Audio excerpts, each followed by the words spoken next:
ಬಿಜಾಪುರದಿಂದ ಒಂದು ಫ್ಯಾಮಿಲಿ ಬಂದರು. ಆತನಿಗೆ ಬಹಳ ಗ್ಯಾಸ್ಟ್ರಿಕ್ ಇಶ್ಯೂಸ್ ಇತ್ತು. 8-10 ವರ್ಷಗಳಿಂದ ಸಫರ್ ಮಾಡ್ತಾಯಿದ್ರು. ಬಹುತೇಕ ಉತ್ತರ ಕರ್ನಾಟಕದ ಬಹುತೇಕ ಎಲ್ಲ ಕಡೆ ಹೋಗಿ ಬಂದಿದ್ದರು. ಬೆಳಗಾಮು, ಹುಬ್ಬಳ್ಳಿ, ಧಾರವಾಡ, ಗುಲ್ಬರ್ಗ ಎಲ್ಲ ಕಡೆ ಹೋಗಿ ಟ್ರೀಟ್ಮೆಂಟ್ಸ್ ತೊಗೊಂಡಿದ್ರು. ಸೊ ಕಡಿಮೆ ಆಗಿರಲಿಲ್ಲ. ಅವ್ರು ಹೇಳಿದ್ರು, ಸರ್ ಮಹಾರಾಷ್ಟ್ರ, ಸಾಂಗ್ಲಿ ಕಡೆ ಎಲ್ಲ ಹೋಗಿ ಬಂದಿದ್ದೀವಿ ಸರ್, ಪುಣೆ ಎಲ್ಲ ಹೋಗಿ ಬಂದಿದ್ದೀವಿ. ಸೊ ಇನ್ನಿಲ್ಲದಂಗೆ ಟ್ರೀಟ್ಮೆಂಟ್ಸ್ ತೊಗೊಂಡಿದ್ದೀವಿ, ಗ್ಯಾಸ್ಟ್ರಿಕ್ ವಾಸಿನೇ ಆಗ್ತಾಯಿಲ್ಲ ಅಂತಂದರು. ಸೊ ಇಲ್ಲಿ ಬೆಳಗಿಂದ ಸಂಜೆವರೆಗೂ 8-10 ಸರಿ ನಾನು ಕಂಡಲ್ಲೆಲ್ಲ ಸಾಹೇಬ್ರೇ ಗ್ಯಾಸ್ಟ್ರಿಕ್ಕು, ತಲೆನೋವು, ನಿದ್ದೆ ಬರೋಲ್ಲ, ಸೊ ಇದು ಹಾರ್ಟ್ ಬೀಟ್ ಜಾಸ್ತಿ, ಹೀಗೆ ಕಂಡಲ್ಲೆಲ್ಲ ನನ್ನ ಕೇಳ್ತಾಯಿದ್ರು. ನಾನು ಸಮಾಧಾನವಾಗಿ ಹೇಳ್ತಾನೆ ಇದ್ದೆ, ಸರೋಗುತ್ತೆ ಇರಿ, ಇದೆಲ್ಲ ಫುಡ್ ಸ್ಟೈಲಿಂದ, ಲೈಫ್ ಸ್ಟೈಲಿಂದ ಬರ್ತಾ ಇರೋವಂಥದ್ದು, ಇಲ್ಲಿ ಜೀವನ ಶೈಲಿಯಿಂದನೇ ನಮ್ಮ ಚಿಕಿತ್ಸೆ ಆಗುವಂಥದ್ದು, ಪೂರ್ತಿ ಆಗುತ್ತೆ ಇರಿ ಅಂತ. ಎಷ್ಟರ ಮಟ್ಟಿಗೆ ನನ್ನ ಬೆಳಗಿಂದ ಸಂಜೆವರೆಗೂ ಕೇಳೋರು ಅಂದರೆ, ಈ ಬೇರೆ ಪಾರ್ಟಿಸಿಪೆಂಟ್ಸ್ ಬಂದಿರ್ತಾರಲ್ಲ ಜೀವ ಸಂಜೀವನಕ್ಕೆ, ಅವರೆಲ್ಲ ಬೇಜಾರು ಪಟ್ಕೊಂಡು, ಏನು ಸಾರ್ ಇಷ್ಟು ಅವ್ರು ನಿಮ್ಮನ್ನು ಕೇಳ್ತಾ ಇರ್ತಾರೆ, ನೀವು ಬೇಜಾರೇ ಪಟ್ಕೊಳ್ಳಲ್ವಲ್ಲ ಸಾರ್ ಅನ್ನೋಷ್ಟ್ರ ಮಟ್ಟಿಗೆ ಇವ್ರು ನನ್ನನ್ನು ಕೇಳ್ತಾಯಿದ್ರು. ಇಲ್ಲಿ ಪ್ರಾಬ್ಲಮ್ ಇದೆ, ಪ್ರಾಬ್ಲಮ್ ಇಲ್ಲ ಅಂದಿದ್ರೆ ಅವ್ರು ನನ್ನನ್ನೇನು ಕೇಳ್ತಾಯಿದ್ರು. ಸೊ ಸರೋಗುತ್ತೆ ಇರಿ ಅಂತ ಹೇಳ್ತಾ ಇದ್ದೆ ನಾನು.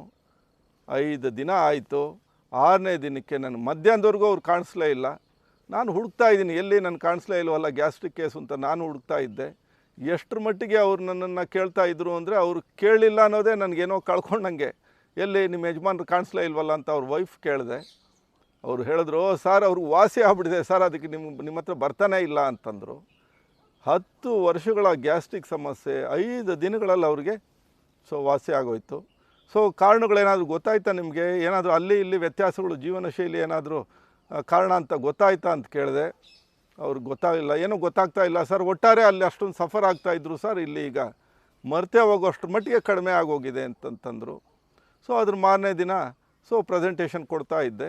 ಜೀವ ಸಂಜೀವನದಲ್ಲಿ ಪ್ರತಿನಿತ್ಯ ಒಂದು 2 ಗಂಟೆ ಕಾಲ ನಮ್ಮ ಆಹಾರ ಶೈಲಿ ಬಗ್ಗೆ, ಜೀವನ ಶೈಲಿ ಬಗ್ಗೆ, ಹೇಗೆ ಸಣ್ಣ ಸಣ್ಣ ನಮ್ಮ ತಪ್ಪುಗಳು ಜೀವನ ಶೈಲಿಯಲ್ಲಿ, ಆಹಾರ ಶೈಲಿಯಲ್ಲಿ ದೊಡ್ಡ ದೊಡ್ಡ ಕಾಯಿಲೆಗಳಾಗಿ ಕಷ್ಟಕ್ಕೆ, ನಷ್ಟಕ್ಕೆ, ಜೀವ ಹಾನಿಗೆ ಕಾರಣ ಆಗ್ತಾ ಇರುತ್ತೆ ಅಂತ ಪ್ರತಿದಿನ 2 ಗಂಟೆ ಕಾಲ ಸೊ ಚರ್ಚೆ, ಅದ್ರ ಬಗ್ಗೆ ಉಪನ್ಯಾಸ ನಡೀತಾ ಇರುತ್ತೆ. ಆ ಒಂದು ಉಪನ್ಯಾಸದಲ್ಲಿ ಸೊ ಮಾತಾಡ್ತಾ ಜೀರಿಗೆ ಬಗ್ಗೆ ಮಾತಾಡಿದೆ. ಸೊ ಜೀರಿಗೆ ಅನ್ನೋದು ಬಹಳ ಒಳ್ಳೆಯದು, ಆಯುರ್ವೇದ ಔಷಧಿ, ಅದು ಆಹಾರ. ಮಿತವಾಗಿ ಬಳಸಿದ್ರೆ ಅದು ಆರೋಗ್ಯ, ಅತಿಯಾಗಿ ಬಳಸಿದ್ರೆ ಅದು ಅನಾರೋಗ್ಯ. ಸೊ ಜೀರಿಗೆ ಒಳ್ಳೆಯದು ಅಂತ ಬೆಳಗಿಂದ ಸಂಜೆವರೆಗೂ ತೊಗೊಳ್ತಾ ಇದ್ದರೆ ಭಾಳಷ್ಟು ಗ್ಯಾಸ್ಟ್ರಿಕ್ ಪ್ರಾಬ್ಲಮ್ಸ್ ಕಾರಣ ಆಗುತ್ತೆ. ಈ ಥರ ಹೇಳ್ತಾ ಇದ್ದರೆ, ಗೊತ್ತಾಯಿತು ಸರ್ ಅಂದರು ಬಿಜಾಪುರದ ಗ್ಯಾಸ್ಟ್ರಿಕ್ ಸಮಸ್ಯೆ ಆ ಪರ್ಸನ್ನು. ಸೊ ಏನು ಗೊತ್ತಾಯ್ತು ಹೇಳಿ ಅಂತಂದೆ. ಸೊ ಯಾವ ಥರ ಗೊತ್ತಾಯಿತು ಅಂದರೆ, ಆರ್ಕಿಮಿಡೀಸ್ಗೆ ಬಾತ್ರೂಮಲ್ಲಿ ಗೊತ್ತಾಗುತ್ತಲ್ಲ ಆ ಸೈನ್ಸ್ ಪ್ರಿನ್ಸಿಪಲ್ ಏನು ಅಂತ, ಆ ಥರ ಗೊತ್ತಾಯಿತು ಅಂದರು. ಅವ್ರು ಹೇಳಿದ್ರು, ಸರ್ ಬೆಳಗ್ಗಿಂದ ಸಂಜೆವರೆಗೂ ಜೀರಿಗೆ ಒಳ್ಳೆಯದು ಅಂತ ಒಂದೊಂದು ಇಡೀ ಜೀರಿಗೆ ತಿನ್ನೋರು ಅಂತಂತಂದರು ಅವ್ರ ವೈಫ್. ಯಾವ ಥರ ಅಂದರೆ, ಕಾಫಿ ಕುಡ್ದಾಗೆಲ್ಲ ಜೀರಿಗೆ ತಿನ್ನೋದು, ಊಟ ಮಾಡಿದಾಗೆಲ್ಲ ಜೀರಿಗೆ ತಿನ್ನೋದು, ಬಿಸ್ಕೆಟ್ ತಿಂದರೂ ಜೀರಿಗೆ ತಿನ್ನೋದು, ಈ ಥರ ದಿನಕ್ಕೆ 7-8 ಸಲ, ಒಂದೊಂದು ಸರಿಗೆ ಅರ್ಧ ಇಡೀ 1 ಇಡೀ ಜೀರಿಗೆ ತಿನ್ನೋರು. ಯಾರೋ ಹೇಳಿದರು ಅವ್ರಿಗೆ, ಜೀರಿಗೆ ಸ್ವಲ್ಪ ತೊಗೊಳ್ಳಿ ಒಳ್ಳೆಯದಾಗುತ್ತೆ, ಗ್ಯಾಸ್ಟ್ರಿಕ್ಕು ಜೀರ್ಣತೆ ಇಂಪ್ರೂವ್ ಮಾಡುತ್ತೆ ಅಂತ. ಆ ಸ್ವಲ್ಪನೇ ಅದೆಷ್ಟು ಅವ್ರಿಗೆ ಅಭ್ಯಾಸ ಆಗೋಗಿತ್ತು ಅಂತಂದರೆ, ಜೀರಿಗೆ ಇಲ್ಲ ಅಂದರೆ ಬದುಕೇ ಇಲ್ಲ ಅನ್ನೋಷ್ಟು ಮಟ್ಟಿಗೆ ಜೀರಿಗೆ ತೊಗೊಳ್ತಾ ಇದ್ದರು. ಆದ್ದರಿಂದ ಗ್ಯಾಸ್ಟ್ರಿಕ್ ಅಸಿಡಿಟಿ ಇಶ್ಯೂಸ್ ಆಗಿತ್ತು. ಸೊ 5-6 ದಿನಗಳಲ್ಲಿ ಸಂಪೂರ್ಣ ವಾಸಿ ಆಯಿತು.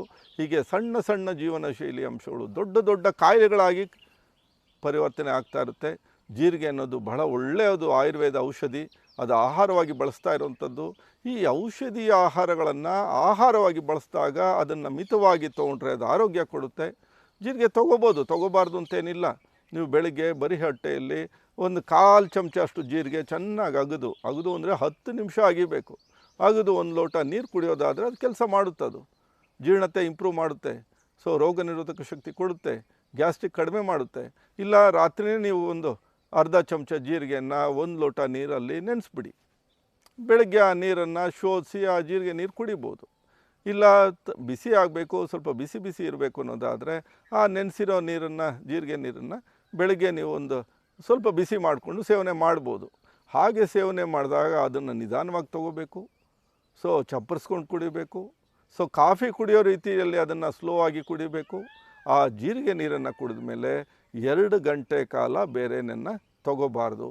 ಒಳ್ಳೆ ತೊಗೊಂಬಿಟ್ಟಿದ್ದೀವಿ ಜೀರಿಗೆ ನೀರು, ಇನ್ನೇನು ನಮಗೆ ಒಳ್ಳೆ ರೋಗ ನಿರೋಧಕ ಶಕ್ತಿ ಬಂದುಬಿಡುತ್ತೆ ಅಂತೇಳ್ಬಿಟ್ಟು ಅದು ಜೀರಿಗೆ ನೀರನ್ನು ಕುಡಿದು ಒಂದು ಅರ್ಧ ಗಂಟೆಗೋ 1 ಗಂಟೆಗೋ ಕಾಫಿನೋ ಅಥವಾ ಇನ್ನೊಂದು ರೀತಿ ಇನ್ನೇನೋ ತಿಂದರೆ ವರ್ಕೌಟ್ ಆಗಲ್ಲ. ಇಲ್ಲ ರಾತ್ರಿ ನೀರಲ್ಲಿ ನೆನೆಸೋದು ಬೇಡ, ಅದು ಬೆಳಗ್ಗೆನೇ ಮಾಡ್ಕೊಬೋದು. ಬೇಕಾದರೆ ಬೆಳಗ್ಗೆ ಒಂದು ಅರ್ಧ ಚಮಚ ಜೀರಿಗೆಯನ್ನು ನೀವು ಒಂದು ಲೋಟಲ್ಲಿ ಚೆನ್ನಾಗಿ ಕಾಯಿಸಿ ಕುದಿಸಿ ಶೋಧಿಸಿ ತೊಗೋಬೋದು.